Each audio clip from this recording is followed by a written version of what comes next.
ਅੱਜ ਅਸੀਂ Ajit web TV ਦੇ ਦਰਸ਼ਕਾਂ ਦੇ ਲਈ ਇੱਕ ਖਾਸ ਡਾਕੂਮੈਂਟਰੀ ਲੈ ਕੇ ਆਏ ਹਾਂ ਜਿਹੜੀ ਅੰਤਰਰਾਸ਼ਟਰੀ ਵੈਟਲੈਂਡ ਅੰਤਰਰਾਸ਼ਟਰੀ ਜਲਗਾ ਨੰਗਲ ਡੈਮ ਬਾਰੇ ਹੈ।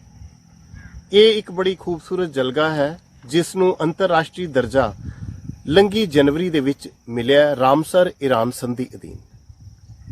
ਇਹ ਖੂਬਸੂਰਤ ਜਲਗਾ ਨੂੰ ਮੋٹے ਤੌਰ ਤੇ ਅਸੀਂ ਕਹਿ ਸਕਦੇ ਹਾਂ ਕਿ ਉਹ ਨਮ ਖਿੱਤਾ, ਉਹ ਨਮੀ ਵਾਲਾ ਖਿੱਤਾ, ਉਹ ਪਾਣੀ ਵਾਲਾ ਖਿੱਤਾ ਜਿਹੜਾ ਨੰਗਲ ਡੈਮ ਦੇ ਪਿੱਛੇ ਸਥਿਤ ਹੈ। ਭਾਖੜਾ ਡੈਮ ਤੋਂ ਨੰਗਲ ਡੈਮ ਦੀ ਦੂਰੀ ਤਕਰੀਬਨ 13 ਕਿਲੋਮੀਟਰ ਹੈ ਔਰ ਨੰਗਲ ਡੈਮ ਦੇ ਪਿੱਛੇ ਜਿਹੜਾ ਨਮ ਖੇਤਰ ਹੈ, ਪਾਣੀ ਵਾਲਾ ਖਿੱਤਾ ਹੈ, ਉਹ ਕਾਫੀ ਵੱਡੇ ਜਿਹੜੇ ਖੇਤਰ ਵਿੱਚ ਫੈਲਿਆ ਹੋਇਆ ਹੈ ਜਿਸ ਦੀਆਂ ਸਰਹੱਦਾਂ ਜਿਹੜੀ ਹੈ ਇਹ ਜਲਗਾ ਹੈ, ਇਸ ਦੀਆਂ ਸਰਹੱਦਾਂ ਹਿਮਾਚਲ ਪ੍ਰਦੇਸ਼ ਦੇ 2 ਜ਼ਿਲ੍ਹਿਆਂ ਨੂੰ, ਊਨਾ ਨੂੰ ਤੇ ਬਿਲਾਸਪੁਰ ਨੂੰ ਛੂੰਹਦੀਆਂ ਹਨ ਤੇ ਰੋਪੜ ਦੇ ਵਿੱਚ ਤਾਂ ਨੰਗਲ ਡੈਮ ਹੈ ਹੀ। ਤੇ ਆਮ ਦਰਸ਼ਕ ਦੀ ਜਾਣਕਾਰੀ ਲਈ ਇਹ ਦੱਸਣਾ ਵੀ ਜ਼ਰੂਰੀ ਹੈ ਕਿ ਭਾਖੜਾ ਡੈਮ ਹਿਮਾਚਲ ਪ੍ਰਦੇਸ਼ ਦੇ ਜ਼ਿਲ੍ਹਾ ਬਿਲਾਸਪੁਰ ਵਿੱਚ ਸਥਿਤ ਹੈ। ਇਹ ਜਿਹੜੀ ਇੱਕ ਬੜੀ ਹੀ ਖੂਬਸੂਰਤ ਜਲਗਾ ਹੈ, ਇਸ ਵਿੱਚ ਹਰ ਵਰੇ ਅਕਤੂਬਰ ਤੋਂ ਮਾਰਚ ਤੱਕ ਪ੍ਰਵਾਸੀ ਪੰਛੀ ਆਉਂਦੇ ਆ। ਮੋٹے ਤੌਰ ਤੇ ਪ੍ਰਵਾਸੀ ਪੰਛੀ ਜਿਨ੍ਹਾਂ ਥਾਵਾਂ ਤੋਂ ਆਉਂਦੇ ਆ ਉਹਨਾਂ 'ਚ ਰੂਸ ਦਾ ਸਾਈਬੇਰੀਆ ਖਿੱਤਾ ਹੈ। ਰੂਸ ਤੋਂ ਇਲਾਵਾ ਯੂਕਰੇਨ, ਕਜ਼ਾਕਿਸਤਾਨ, ਅਫਗਾਨਿਸਤਾਨ ਅਤੇ ਕੁਝ ਹੋਰ ਮੁਲਕਾਂ ਤੋਂ ਵੀ ਨੰਗਲ ਭਾਖੜਾ 'ਚ ਪ੍ਰਵਾਸੀ ਪੰਛੀ ਆਉਂਦੇ ਆ ਜਿਹੜੇ 6 ਮਹੀਨੇ ਇੱਥੇ ਰਹਿੰਦੇ ਆ। ਇਸ ਵਾਰੀ ਇੱਕ ਬੜੀ ਹੀ ਵਿਲੱਖਣ ਗੱਲ ਇਹ ਹੋਈ ਕਿ ਗਲੋਬਲ ਵਾਰਮਿੰਗ ਦੇ ਪ੍ਰਭਾਵ ਦੇ ਚਲਦਿਆਂ ਪ੍ਰਵਾਸੀ ਪੰਛੀਆਂ ਦੀ ਆਮਦ ਘੱਟ ਹੈ ਔਰ 15 ਨਵੰਬਰ ਤੱਕ ਵੀ ਪ੍ਰਵਾਸੀ ਪੰਛੀ ਬਹੁਤ ਘੱਟ ਦੇਖੇ ਗਏ। ਮਾਹਰਾਂ ਦਾ ਕਹਿਣਾ ਹੈ ਕਿ ਸਾਰੀ ਜਿਹੜੀ ਹੈ ਇਸ ਸਿਚੁਏਸ਼ਨ ਦੇ ਲਈ ਗਲੋਬਲ ਵਾਰਮਿੰਗ ਤੇ ਬਦਲਦੇ ਹਾਲਾਤ ਜ਼ਿੰਮੇਵਾਰ ਹੈ। ਵੈਸੇ ਪੰਛੀ ਨੇ ਇਹ ਤਾਂ ਜ਼ਰੂਰੀ ਨਹੀਂ ਕਿ ਨੰਗਲ ਡੈਮ ਹੀ ਆਉਣਾ ਹੈ, ਉਹ ਭਰਤਪੁਰ ਵੀ ਜਾ ਸਕਦਾ ਹੈ, ਹਰੀਕੇ ਵੀ ਜਾ ਸਕਦਾ ਹੈ ਔਰ ਪੌਂਕ ਡੈਮ ਤਲਵਾੜਾ ਵੀ ਜਾ ਸਕਦਾ ਹੈ। ਇਹ ਜਿਹੜੀ ਨੰਗਲ ਡੈਮ ਜਲਗਾ ਹੈ ਜਿਸ ਨੂੰ ਅੰਤਰਰਾਸ਼ਟਰੀ ਦਰਜਾ ਮਿਲਿਆ ਹੈ, ਇਹ ਪੰਜਾਬ ਦੇ ਖਿੱਤੇ ਵਿੱਚ ਹੈ, ਪਰ ਜਿੱਥੇ ਅਸੀਂ ਇਸ ਵੇਲੇ ਖੜੇ ਹਾਂ ਇਹ ਹੈ ਭਾਖੜਾ ਡੈਮ ਦੇ ਪੈਰਾਂ ਦੇ ਵਿੱਚ ਸਥਿਤ ਪਿੰਡ ਨੈਲਾ। ਪੰਛੀ ਉਡਾਰੀ ਭਰ ਕੇ ਨੰਗਲ ਤੋਂ ਇੱਥੇ ਆ ਜਾਂਦੇ ਹਨ ਤੇ ਪੰਛੀ ਉਡਾਰੀ ਭਰ ਕੇ ਇੱਥੋਂ ਨੰਗਲ ਚਲੇ ਜਾਂਦੇ ਹਨ। ਆਪਸ 'ਚ ਇਹ ਜਿਹੜਾ ਖਿੱਤਾ ਹੈ ਜੁੜਿਆ ਹੋਇਆ ਹੈ, ਦਰਿਆ ਹੈ, ਅੱਗੇ ਜਾ ਕੇ ਇਹ ਝੀਲ ਦਾ ਰੂਪ ਲੈਂਦਾ। ਜੰਗਲੀ ਜੀਵ ਵਿਆਖਿਆ ਕੇਂਦਰ ਨੰਗਲ 'ਚ ਪ੍ਰਵਾਸੀ ਪੰਛੀਆਂ ਬਾਰੇ ਤੇ ਸਥਾਨਕ ਪੰਛੀਆਂ ਬਾਰੇ ਜਾਣਕਾਰੀ ਲਈ ਜਾ ਸਕਦੀ ਹੈ। ਇਹ ਜਿਹੜੇ ਪ੍ਰਵਾਸੀ ਪੰਛੀ ਹੈ ਇਹਨਾਂ ਦਾ ਵਿਵਹਾਰ ਵੀ ਦੇਖਣ ਵਾਲਾ ਹੈ ਔਰ ਲੋਕੀ ਪ੍ਰਵਾਸੀ ਪੰਛੀਆਂ ਨੂੰ ਨੇੜਿਓਂ ਦੇਖਣ ਦੇ ਇੱਛੁਕ ਹੁੰਦੇ ਹਨ। ਇਸ ਲਈ ਲੋਕਾਂ ਦੀ ਇਹ ਡਿਮਾਂਡ ਵੀ ਹੈ ਟੂਰਿਸਟ ਦੀ ਕਿ ਵਾਚ ਟਾਵਰ ਲਾਇਆ ਜਾਵੇ।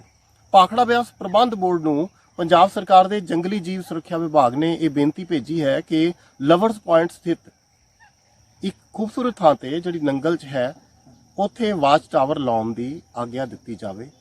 ਹੁਣ ਭਾਖੜਾ ਬਿਆਸ ਪ੍ਰਬੰਧ ਬੋਰਡ ਇਹ ਆਗਿਆ ਦਿੰਦਾ ਹੈ ਜਾਂ ਨਹੀਂ ਇਹ ਤਾਂ ਭਵਿੱਖ ਦੀ ਗੱਲ ਹੈ, ਪਰ ਨੰਗਲ ਦੇ ਵਿੱਚ ਵਾਚ ਟਾਵਰ ਲੱਗਣੇ ਹੀ ਹਨ। 1 ਲੱਗਣ 2 ਲੱਗਣ, ਕਿਉਂਕਿ ਇਹ ਕਾਫੀ ਸਮੇਂ ਤੋਂ ਲੋਕਾਂ ਦੀ ਮੰਗ ਹੈ। ਜਿਹੜਾ ਜੰਗਲੀ ਜੀਵ ਵਿਆਖਿਆ ਕੇਂਦਰ ਹੈ ਨੰਗਲ ਦੇ ਵਿੱਚ ਜਿਹੜਾ ਪੰਜਾਬ ਸਰਕਾਰ ਵੱਲੋਂ ਖੋਲ੍ਹਿਆ ਗਿਆ, ਉੱਥੋਂ ਵੀ ਪੰਛੀਆਂ ਦੇ ਬਾਰੇ ਜਾਣਕਾਰੀ ਲਈ ਜਾ ਸਕਦੀ ਹੈ ਕਿਉਂਕਿ ਨੰਗਲ ਦੇ ਵਿੱਚ ਬਹੁਤ ਵੱਡੀ ਪੱਧਰ ਤੇ ਪੰਛੀ ਆਉਂਦੇ ਹਨ। ਜਿਹੜੇ ਪ੍ਰਵਾਸੀ ਪੰਛੀ ਬਾਹਰੋਂ ਆਉਂਦੇ ਆ ਉਹਨਾਂ 'ਚ ਮੋٹے ਤੌਰ ਤੇ ਭੂਰਾ ਮੱਗ, ਸਾਵਾ ਮੱਗ, ਕੂਟ, ਟਫਟਿਲ ਡੱਕ ਤੇ ਹੋਰ ਬਹੁਤ ਸਾਰੇ ਜਿਹੜੇ ਕਿਸਮਾਂ ਦੇ ਪੰਛੀ ਆਉਂਦੇ ਹਨ। ਇੱਕ ਵੱਡੀ ਗੱਲ ਨੰਗਲ ਡੈਮ ਜਲਗਾ ਦੀ ਇਹ ਹੈ ਕਿ ਇਸ ਦਾ ਪਾਣੀ ਬਹੁਤ ਹੀ ਸ਼ੁੱਧ ਹੈ, ਬਹੁਤ ਹੀ ਸਾਫ਼ ਹੈ।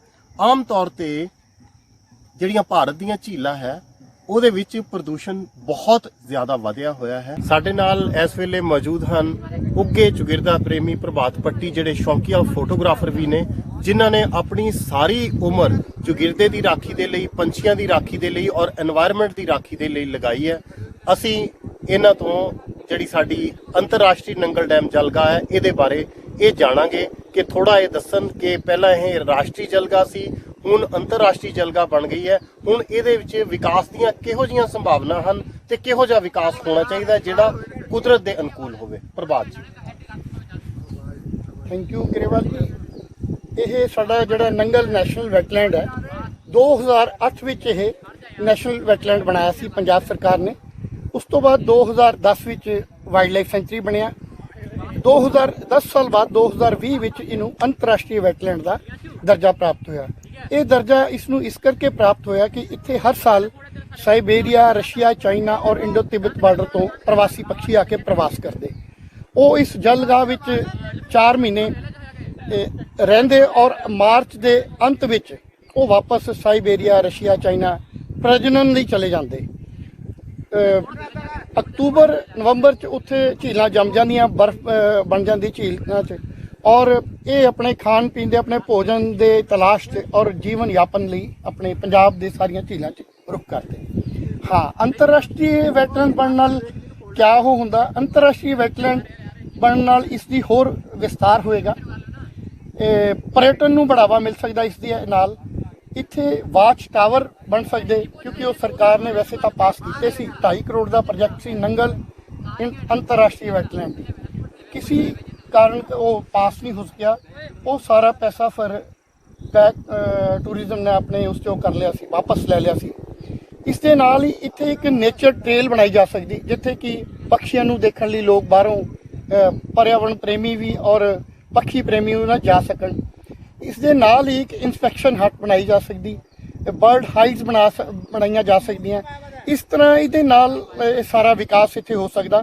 ਜਿੱਥੇ ਅੰਤਰਰਾਸ਼ਟਰੀ ਵੈਟਲੈਂਡ ਹੋਏਗੀ ਤਾਂ ਇਸ ਦੇ ਝੀਲ ਦੇ ਚਾਰੋਂ ਪਾਸੇ ਬੜੇ ਸਤਰ ਤੇ ਕੇਂਦਰ ਸਰਕਾਰ ਔਰ ਰਾਜ ਸਰਕਾਰ ਨੂੰ ਵਿਸਤਾਰ ਕਰਨਾ ਚਾਹੀਦਾ। ਇਹਦੇ ਚਾਰੋਂ ਪਾਸੇ ਉਸ ਤਰ੍ਹਾਂ ਦੇ ਪੇੜ ਲਗਾਉਣੇ ਚਾਹੀਦੇ ਜਿਹਦੇ ਵਿੱਚ ਸਥਾਨੀ ਪੰਛੀ ਨੈਸਟਿੰਗ ਕਰ ਸਕਣ, ਪ੍ਰਵਾਸੀ ਪੰਛੀ ਉਹਦੇ 'ਚ ਸ਼ਰਨ ਲੈ ਸਕਣ।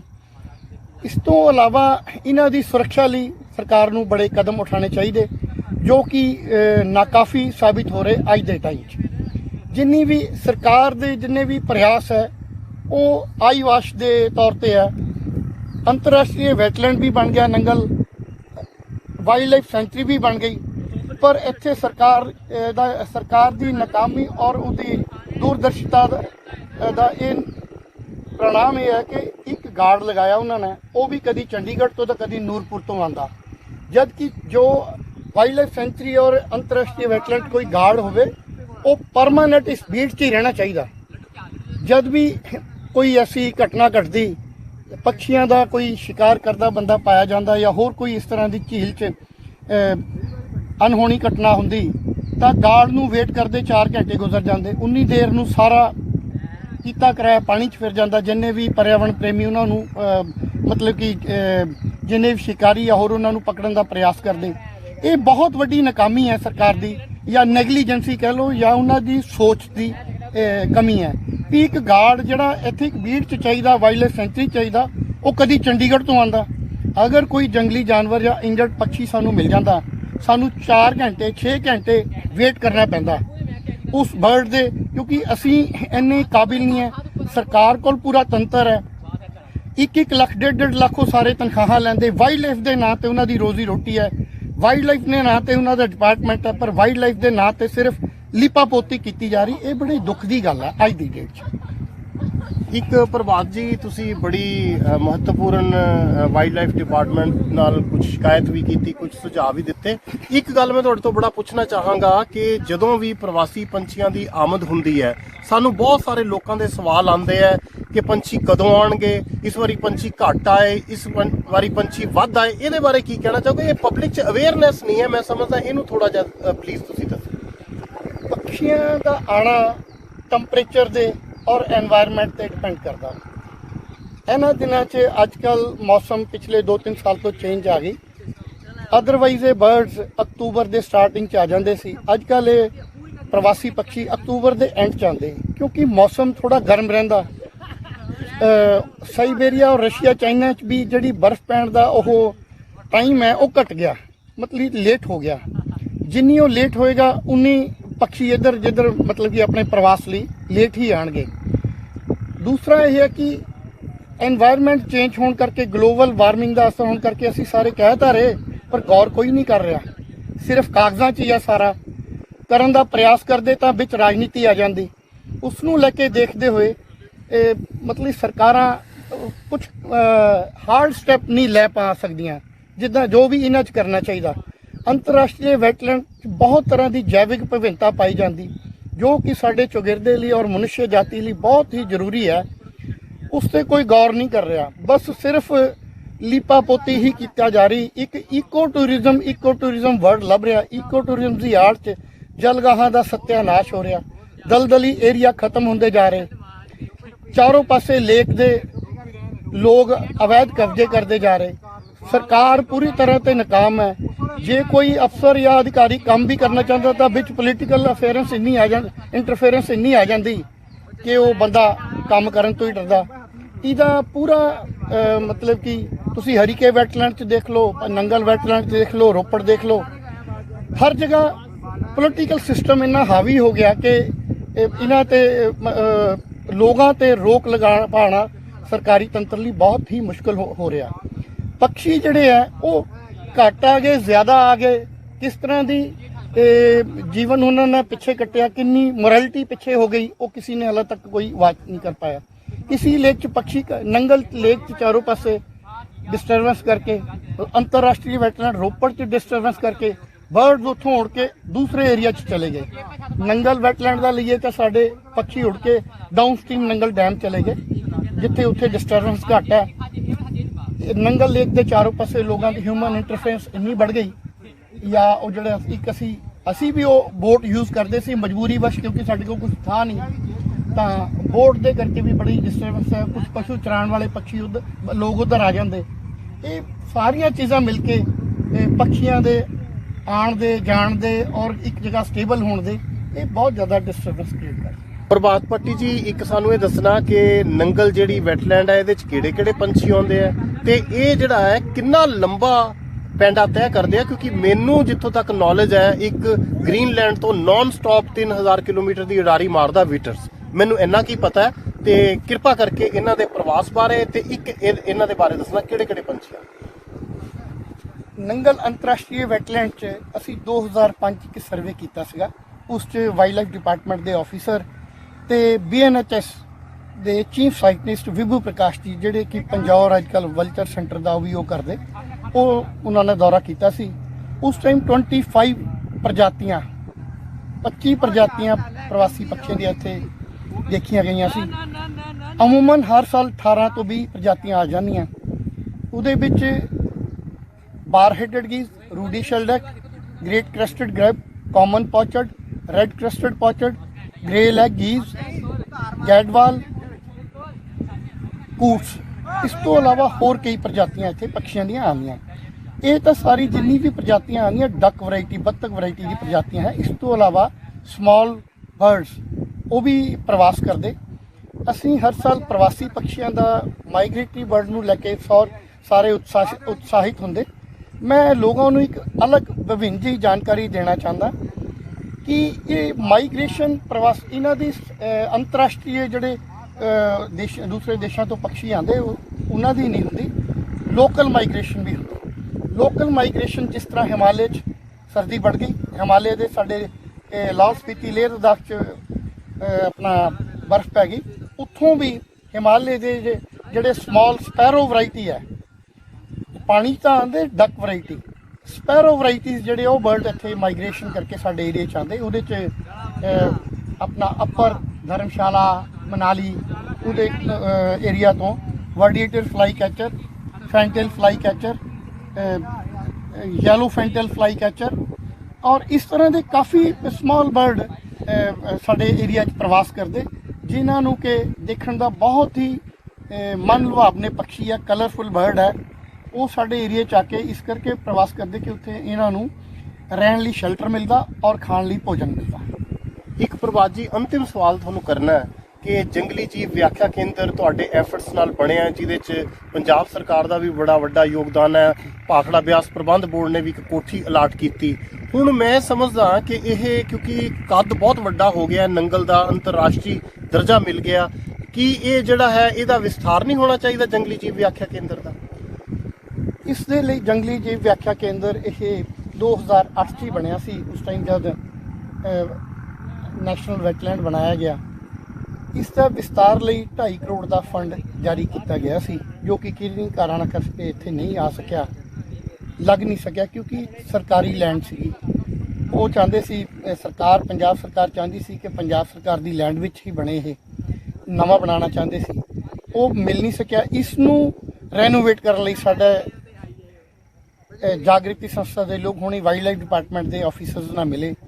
ਉਹਨਾਂ ਨੇ ਜਲਦੀ ਹੀ ਕਿਹਾ ਕਿ ਇੱਥੇ ਇੱਕ ਵਾਚ ਟਾਵਰ, ਇਸ ਵੈਟਲੈਂਡ ਦੀ ਇੱਕ ਕਿਸ਼ਤੀ ਔਰ ਇੰਟਰਪ੍ਰੀਟੇਸ਼ਨ ਸੈਂਟਰ ਨੂੰ ਰੈਨੋਵੇਟ ਕੀਤਾ ਜਾਏਗਾ ਔਰ ਇਹ ਕੰਮ ਜਲਦ ਹੀ ਹੋਣ ਜਾ ਰਿਹਾ। ਪੰਜਾਬ ਸਰਕਾਰ ਵੀ ਹੁਣ ਇੰਟਰਸਟ ਇਸ 'ਚ ਲੈ ਰਹੀ ਹੈ। ਥੈਂਕ ਯੂ ਪ੍ਰਭਾਤ ਜੀ, ਥੈਂਕ ਯੂ। ਇਸ ਵੇਲੇ ਅਸੀਂ ਖੜੇ ਹਾਂ ਨੈਲਾ ਹੰਡੋਲਾ ਸਸਪੈਂਸ਼ਨ ਬ੍ਰਿਜ, ਜਿਹਨੂੰ ਝੂਲਾ ਪੁਲ ਵੀ ਕਿਹਾ ਜਾਂਦਾ ਹੈ।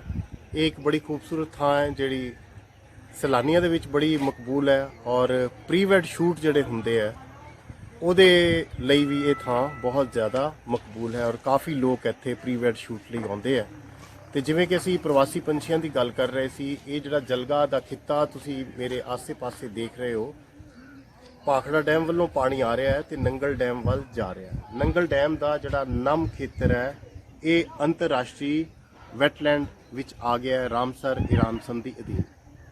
ਤੇ ਹੁਣ ਭਾਰਤ ਸਰਕਾਰ ਵੱਲੋਂ ਵੀ ਬਹੁਤ ਸਾਰੇ ਫੰਡ ਆਉਣੇ ਆ ਤੇ ਪੰਜਾਬ ਸਰਕਾਰ ਵੱਲੋਂ ਵੀ, ਤੇ ਇਸ ਇਲਾਕੇ ਦੀ ਡਿਵੈਲਪਮੈਂਟ ਦੇ ਲਈ ਅਜਿਹੀ ਡਿਵੈਲਪਮੈਂਟ ਜਿਹੜੀ ਕੁਦਰਤ ਨੂੰ ਮਨਜ਼ੂਰ ਹੋਵੇ, ਬਹੁਤ ਵੱਡੀਆਂ ਬਿਲਡਿੰਗਾਂ ਨਹੀਂ, ਅਜਿਹੀ ਡਿਵੈਲਪਮੈਂਟ ਹੋਣ ਦੀ ਨੇੜ ਭਵਿੱਖ 'ਚ ਸੰਭਾਵਨਾ ਹੈ ਜਿਹੜੀ ਕੁਦਰਤ ਨੂੰ ਮਨਜ਼ੂਰ ਹੋਵੇ, ਕੁਦਰਤ ਪੱਖੀ ਹੋਵੇ, ਸੈਲਾਨੀ ਪੱਖੀ ਹੋਵੇ ਔਰ ਜਿਹੜਾ ਇਸ ਏਰੀਏ ਦਾ ਪਸ਼ੂ ਪੰਛੀਆਂ ਦੇ ਰਹਿਣ ਦੀਆਂ ਥਾਵਾਂ ਹੈ ਉਹਨਾਂ ਦੇ ਅਨੁਕੂਲ ਹੋਵੇ।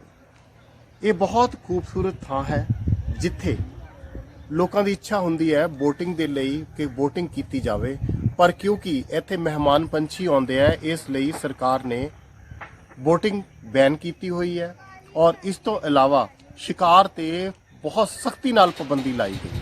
ਹੋਰ ਤਾਂ ਹੋਰ ਮੱਛੀ ਫੜਨ ਤੇ ਵੀ ਪਾਬੰਦੀ ਹੈ ਕਿਉਂਕਿ ਮੱਛੀ ਪ੍ਰਵਾਸੀ ਪੰਛੀਆਂ ਦੀ ਵੱਡੀ ਖੁਰਾਕ ਹੈ ਤੇ ਸਥਾਨਕ ਪੰਛੀਆਂ ਦੀ। ਇਹ ਇਲਾਕੇ ਨੂੰ ਸਰਕਾਰ ਕੋਸ਼ਿਸ਼ ਕਰ ਰਹੀ ਹੈ ਕਿ ਸੈਰ ਸਪਾਟੇ ਦੇ ਤੌਰ ਤੇ ਵਿਕਸਿਤ ਕੀਤਾ ਜਾਵੇ। ਬਹੁਤ ਸਾਰੀਆਂ ਸੰਭਾਵਨਾਵਾਂ ਬਣੀਆਂ ਸੀ ਕਿਉਂਕਿ ਜਨਵਰੀ 'ਚ ਜਿਵੇਂ ਹੀ ਇਸ ਖਿੱਤੇ ਨੂੰ ਅੰਤਰਰਾਸ਼ਟਰੀ ਜਲਗਾ ਦਾ ਦਰਜਾ ਮਿਲਿਆ, ਲੋਕਾਂ 'ਚ ਬੜੀਆਂ ਉਮੀਦਾਂ ਜਾਗੀਆਂ ਸੀ, ਪਰ ਮਾਰਚ ਦੇ ਵਿੱਚ ਹੀ ਲੋਕਡਾਊਨ ਲੱਗ ਗਿਆ ਔਰ ਕਰੋਨਾ ਦਾ ਕਹਿਰ ਸ਼ੁਰੂ ਹੋ ਗਿਆ ਜਿਹੜਾ ਅਜੇ ਤੱਕ ਵੀ ਜਾਰੀ ਹੈ। ਸੈਲਾਨੀ ਬਾਹਰ ਨਿਕਲਣ ਤੋਂ ਡਰਦਾ ਹੈ ਤੇ ਜਿਹੜੀਆਂ ਏਜੰਸੀਆਂ ਨੇ ਸੈਲਾਨੀਆਂ ਦਾ ਸਵਾਗਤ ਕਰਨਾ ਹੈ ਉਹਨਾਂ ਦੀ ਵੀ ਇੱਛਾ ਹੈ ਕਿ ਸੈਲਾਨੀ ਹਜੇ ਨਾ ਆਉਣ। ਤੇ ਵੈਸੇ ਵੀ ਨੰਗਲ ਦੇ ਵਿੱਚ ਸੈਲਾਨੀਆਂ ਦੇ ਲਈ ਬੜੀ ਵੱਡੀ ਸਮੱਸਿਆ ਇਹ ਹੈ ਕਿ ਇੱਥੇ ਨਾ ਤਾਂ ਕੋਈ ਵੱਡਾ ਹੋਟਲ ਹੈ ਤੇ ਨਾ ਹੀ ਕੋਈ ਐਸੀ ਸੈਰਗਾਹ ਨੂੰ ਇਸ ਤਰੀਕੇ ਦੇ ਨਾਲ ਡਿਵੈਲਪ ਕੀਤਾ ਗਿਆ ਹੈ ਕਿ ਸੈਲਾਨੀ 1-2 ਦਿਨ ਇੱਥੇ ਰੁਕਣ ਔਰ ਕੁਦਰਤੀ ਨਜ਼ਾਰਿਆਂ ਦਾ ਆਨੰਦ ਮਾਣਨ। ਇਸ ਗੱਲ ਦੀ ਸੰਭਾਵਨਾ ਬਣੀ ਹੈ ਕਿ ਆਉਣ ਵਾਲੇ ਸਮੇਂ ਦੇ ਵਿੱਚ ਇਹ ਜਿਹੜੀ ਕਮੀ ਦੂਰ ਕੀਤੀ ਜਾਵੇਗੀ ਔਰ ਇੱਥੇ ਮੈਂ ਉਚੇਚੇ ਤੌਰ ਤੇ ਡਾਕਟਰ ਕੁਲਜੀਤ ਸਿੰਘ ਚੱਠਾ ਜਿਹੜੇ ਜੰਗਲੀ ਜੀਵ ਸਲਾਹਕਾਰ ਬੋਰਡ ਪੰਜਾਬ ਦੇ ਸਾਬਕਾ ਮੈਂਬਰ ਨੇ, ਉੱਗੇ ਚੁਗਿਰਦਾ ਪ੍ਰੇਮੀ ਪ੍ਰਭਾਤ ਪੱਟੀ, ਡਾਕਟਰ ਸੰਜੀਵ ਗੌਤਮ, ਡਾਕਟਰ ਅਸ਼ੋਕ ਸ਼ਰਮਾ ਦਾ ਜ਼ਿਕਰ ਕਰਨਾ ਚਾਹਾਂਗਾ ਜਿਨ੍ਹਾਂ ਨੇ ਨਿਰੰਤਰ ਇਹ ਕੋਸ਼ਿਸ਼ ਕੀਤੀ ਕਿ ਇਸ ਖਿੱਤੇ ਨੂੰ ਸੈਰ ਸਪਾਟੇ ਦੇ ਤੌਰ ਤੇ ਵਿਕਸਿਤ ਕੀਤਾ ਜਾਵੇ। ਉਹਨਾਂ ਦੀਆਂ ਕੋਸ਼ਿਸ਼ਾਂ ਨੂੰ ਫਲ ਵੀ ਲੱਗਾ ਹੈ ਔਰ ਜੰਗਲੀ ਜੀਵ ਸੁਰੱਖਿਆ ਵਿਭਾਗ ਤੇ ਵਨ ਵਿਭਾਗ ਨੇ ਕਾਫੀ ਵੱਡੇ ਪੱਧਰ ਤੇ ਕੰਮ ਕੀਤੇ ਹੈ, ਪਰ ਉਹਨਾਂ ਦੇ ਵਿੱਚ ਹਜੇ ਜ਼ਿਕਰਯੋਗ ਤਬਦੀਲੀਆਂ ਹੋਣੀਆਂ ਜ਼ਰੂਰੀ ਹੈ। ਸਾਡੇ ਨਾਲ ਇਸ ਵੇਲੇ ਮੌਜੂਦ ਹਨ ਆਰਟੀਆਈ ਕਾਰਕੁਨ ਯੋਗੇਸ਼ ਸਚਦੇਵਾ ਜੀ ਜਿਹੜੇ ਉੱਗੇ ਚੁਗਿਰਦਾ ਪ੍ਰੇਮੀ ਵੀ ਨੇ। ਆਓ ਆਪਾਂ ਉਹਨਾਂ ਤੋਂ ਜਾਣਦੇ ਹਾਂ ਕਿ ਉਹ ਕੀ ਵਿਚਾਰ ਪ੍ਰਗਟ ਕਰਨਾ ਚਾਹੁੰਦੇ ਹਨ ਨੰਗਲ ਡੈਮ ਜਿਹੜੀ ਅੰਤਰਰਾਸ਼ਟਰੀ ਵੈਟਲੈਂਡ ਹੈ ਇਹਦੇ ਬਾਰੇ, ਇਹਦੀ ਡਿਵੈਲਪਮੈਂਟ ਦੇ ਲਈ। ਬਹੁਤ ਬਹੁਤ ਸਵਾਗਤ ਹੈ ਅਜੀਤ ਦੇ ਇਸ ਯਤਨ ਦਾ, ਧੰਨਵਾਦ ਹੈ। ਤੇ ਨੰਗਲ ਨੂੰ ਜਿਹੜਾ ਅੰਤਰਰਾਸ਼ਟਰੀ ਜਲਗਾ ਦਾ ਦਰਜਾਬੰਦੀ ਹੋਈ ਹੈ ਉਹ ਇੱਕ ਚੰਗਾ ਕਦਮ ਹੈ ਤੇ ਸਿਰਫ ਇਹ ਕਦਮ ਹੀ ਨਾ ਬਣਿਆ ਰਹਿ ਜਵੇ ਤੇ ਅਫਸਰ ਜਿਹੜੇ ਅਫੀਸਰ ਸਾਹਿਬਾਨ ਹੈ ਉਹ ਨੰਗਲ ਆਣ, ਉਹ ਇਹਦੇ ਸਾਰੀ ਜਿਓਗ੍ਰਾਫੀਕਲ ਇਹਦੀ ਜ਼ਮੀਨੀ ਹਕੀਕਤਾਂ ਤੋਂ ਵਾਕਿਫ ਹੋਣ ਤੇ ਜਿੰਨੇ ਵੀ ਕੋਈ ਨਜਾਇਜ਼ ਕਬਜ਼ੇ ਆ ਉਹਨਾਂ ਨੂੰ ਵੀ ਹਟਾਇਆ ਜਾਵੇ ਤੇ ਇਹਦੇ ਪ੍ਰਤੀ ਵਿਸ਼ੇਸ਼ ਧਿਆਨ ਦਿੱਤਾ ਜਾਵੇ। ਨੰਗਲ ਤਕਰੀਬਨ 5 ਲੱਖ ਸੈਲਾਨੀ ਇੱਕ ਸਾਲ 'ਚ ਆਉਂਦੇ ਆ ਤੇ ਇਹਨਾਂ 'ਚੋਂ ਵੱਡੀ ਗਿਣਤੀ 'ਚ ਸੈਲਾਨੀ ਜੰਗਲੀ ਜੀਵ ਵਿਆਖਿਆ ਕੇਂਦਰ ਦੇਖਣ ਆਉਂਦੇ ਆ ਜਿਹੜਾ ਪੰਜਾਬ ਸਰਕਾਰ ਨੇ ਨੰਗਲ ਸਥਿਤ ਬਣਾਇਆ ਹੋਇਆ ਹੈ। ਜੰਗਲੀ ਜੀਵ ਸੁਰੱਖਿਆ ਵਿਭਾਗ ਵੱਲੋਂ ਬਣਾਏ ਇਸ ਕੇਂਦਰ ਦੇ ਵਿੱਚ ਸਥਾਨਕ ਪੰਛੀਆਂ ਤੇ ਪ੍ਰਵਾਸੀ ਪੰਛੀਆਂ ਬਾਰੇ ਅਹਿਮ ਜਾਣਕਾਰੀ ਮਿਲਦੀ ਹੈ। ਇਸ ਕੇਂਦਰ ਦੇ ਵਿੱਚ ਆ ਕੇ ਨੰਗਲ ਅੰਤਰਰਾਸ਼ਟਰੀ ਵੈਟਲੈਂਡ ਬਾਰੇ ਉਹ ਸੈਲਾਨੀ ਵੀ ਗਿਆਨ ਪ੍ਰਾਪਤ ਕਰਦੇ ਹਨ ਜਿਨ੍ਹਾਂ ਕੋਲ ਸਮਾਂ ਥੋੜਾ ਹੈ, ਜਿਹੜੇ ਬਹੁਤ ਜ਼ਿਆਦਾ ਸਮਾਂ ਵੈਟਲੈਂਡ ਲਈ ਨਹੀਂ ਦੇ ਸਕਦੇ। ਇਹ ਸੀ ਨੰਗਲ ਭਾਖੜਾ ਤੋਂ ਅਜੀਤ ਵੈਬ ਟੀਵੀ ਲਈ ਗੁਰਪ੍ਰੀਤ ਸਿੰਘ ਗਰੇਵਾਲ ਦੀ ਵਿਸ਼ੇਸ਼ ਰਿਪੋਰਟ। ਦੇਸ਼ ਦੁਨੀਆ ਦੀਆਂ ਤਾਜ਼ਾ ਖਬਰਾਂ ਦੇ ਲਈ ਹੁਣੇ ਪਲੇ ਸਟੋਰ ਤੋਂ ਡਾਊਨਲੋਡ ਕਰੋ ਪੰਜਾਬ ਦੀ ਆਵਾਜ਼ ਅਜੀਤ ਨਿਊਜ਼ ਐਪ। ਹੁਣ ਤੁਹਾਡਾ ਆਪਣਾ ਅਜੀਤ ਹਰ ਸੋਸ਼ਲ ਮੀਡੀਆ ਪਲੇਟਫਾਰਮ ਦੇ ਉੱਤੇ ਉਪਲਬਧ ਹੈ। ਫੇਸਬੁੱਕ ਦੇ ਉੱਤੇ ਹੁਣੇ ਲਾਈਕ ਤੇ ਫੋਲੋ ਕਰੋ ਅਜੀਤ ਦਾ ਅਫੀਸ਼ੀਅਲ ਪੇਜ ਡੇਲੀ ਅਜੀਤ, ਤੇ ਹਾਂ ਨਾਲ ਹੀ ਦੋਸਤਾਂ ਨੂੰ ਪੇਜ ਲਾਈਕ ਕਰਨ ਦੇ ਲਈ ਇਨਵਾਈਟ ਕਰਨਾ ਨਾ ਭੁੱਲਣਾ। ਇੰਨਾ ਹੀ ਨਹੀਂ, ਹਿੰਦੀ ਦੇ ਵਿੱਚ ਖਬਰਾਂ ਵਾਸਤੇ ਲਾਈਕ ਤੇ ਫੋਲੋ ਕਰੋ ਸਾਡਾ ਫੇਸਬੁੱਕ ਪੇਜ ਅਜੀਤ ਸਮਾਚਾਰ ਹਿੰਦੀ। YouTube ਦੇ ਉੱਤੇ ਵੀਡੀਓ ਖਬਰਾਂ ਦੇਖਣ ਦੇ ਲਈ ਹੁਣੇ ਸਬਸਕ੍ਰਾਈਬ ਕਰੋ ਅਜੀਤ ਦਾ official YouTube channel Ajit web TV. ਤੁਹਾਡਾ ਆਪਣਾ ਅਜੀਤ ਹੁਣ ਟਵਿੱਟਰ ਤੇ ਇੰਸਟਾਗ੍ਰਾਮ ਦੇ ਉੱਤੇ ਵੀ ਉਪਲਬਧ ਹੈ। ਟਵਿੱਟਰ ਦੇ ਉੱਤੇ ਖਬਰਾਂ ਦੇ ਲਈ ਫੋਲੋ ਕਰੋ ਡੇਲੀ ਅਜੀਤ, ਤੇ ਇੰਸਟਾਗ੍ਰਾਮ ਦੇ ਉੱਤੇ ਖਬਰਾਂ ਦੇ ਨਾਲ ਵੀਡੀਓ ਦੇਖਣ ਦੇ ਲਈ ਫੋਲੋ ਕਰੋ ਬਲੂ ਟਿਕ ਵਾਲਾ ਸਾਡਾ ਅਫੀਸ਼ੀਅਲ ਚੈਨਲ ਡੇਲੀ ਅਜੀਤ। ਤੁਹਾਡਾ ਆਪਣਾ ਭਰੋਸੇਯੋਗ ਚੈਨਲ, ਤੁਹਾਡੀ ਆਪਣੀ ਆਵਾਜ਼, ਪੰਜਾਬ ਦੀ ਆਵਾਜ਼ ਅਜੀਤ।